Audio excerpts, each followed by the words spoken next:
بابای حاجی، زنی که شوهرش رو با مادرش جنگ میاندازد حکمش چی است؟ خیلی که شوهر البته عقل داره، یعنی زنی که شوهرش رو با مادرش جنگ بدازد حکم همین زن چیه؟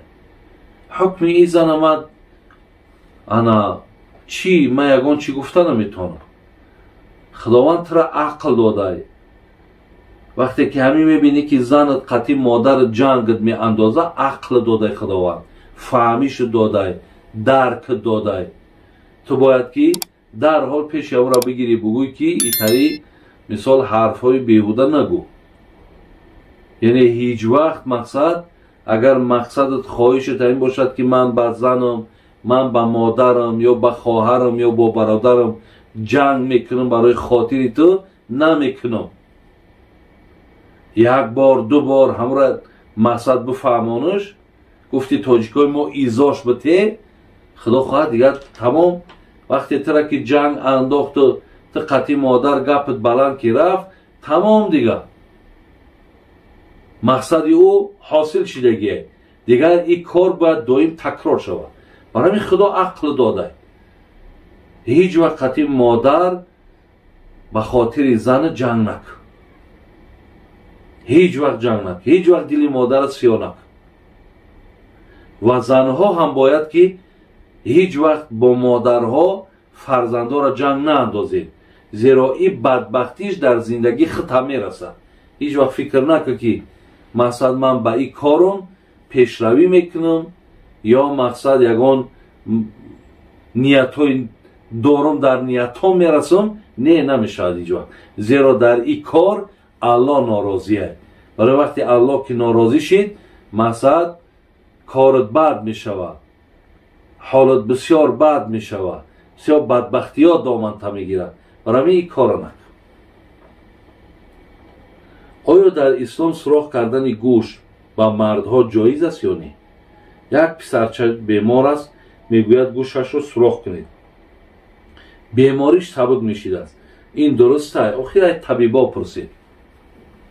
یکمش یگان بار تا امروز زمان ندیدیم که گوش یگان مرده که شکاف کنن دردش سیاه شود. این خیلی طبابت نیست. این خیلی طبابت نیست که مقصد مرده که دیلش کسله، مرده که فشار خون داره بگیرن گوشش شکاف کنن تمام فشار خونش دور شود. همین من حیران میشم، خواهرها داره از باور کنید، یا همین عقلهای شما کمه یا بسیار ساده این. همین را چیه؟ همین چی از مثال شما می نویسین؟ نخواد شما ببینید، شما مثال معدت درد میکنه، معدت خنکی داره، ورمه، همون را گوشت شکاف کنی، به همون چی تاثیر میرسه؟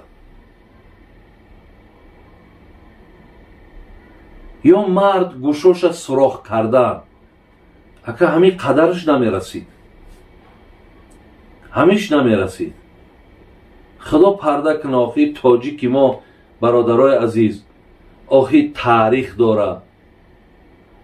تاجیک این مقصد یک آبرو داره، عزت داره.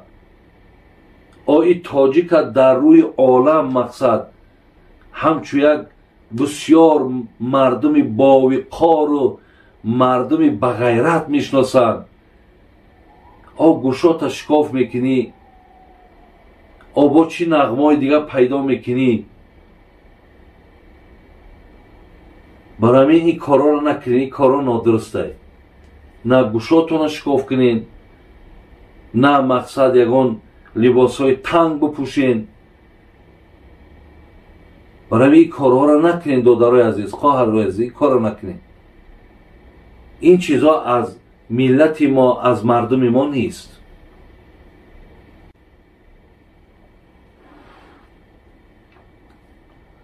شخصی از گناه کردش سخت پشیمان می شود و همان گناه های کردش در پیش روش می آید. برای عوض هر گناه کردش مبلغ خیر میکنه، قبول می شود. البته می شود. هر نفری که گناهش در پیش دیدش می آرد، در پیش رو می آرد، آبی چشم میکند یا پشیمانی میکند یا میگم من در عوض هر کدومش خیر میکنم انشالله خدا میده الله گناهات میبخشه. خب نماز جمعه را در مهاجرت چند نفر باشی خوانده می شود؟ نماز جمعه را در مذهب خودمان غیر امام 3 کسی دیگر باشد نماز جمعه را می خوانید. اگر غیر خودتان 3 کسی دیگر باشد جماعت جمعه مقصد غیر امام 3 کس یعنی جمع 4 کس باشین نماز جمعه را خوانده میتونید. آیا نام فرزند را سردار بمانی جایز است؟ نه، اگر در تاجیکای ما مقصد سردار ماندن کمه. اگر یارا به فکر میامود کینوی ترکی که تماشا کردین ای همه خبرداشت میکنید. برای همین نامها الحمدلله رب العالمین در مردم تاجیک ما نام بسیار است. مقصد اگر مقصدت همون سرداری که در کتابای در کینوی ترکی است همون باشه نگذارش، به همون مقصد باشه نگذارش.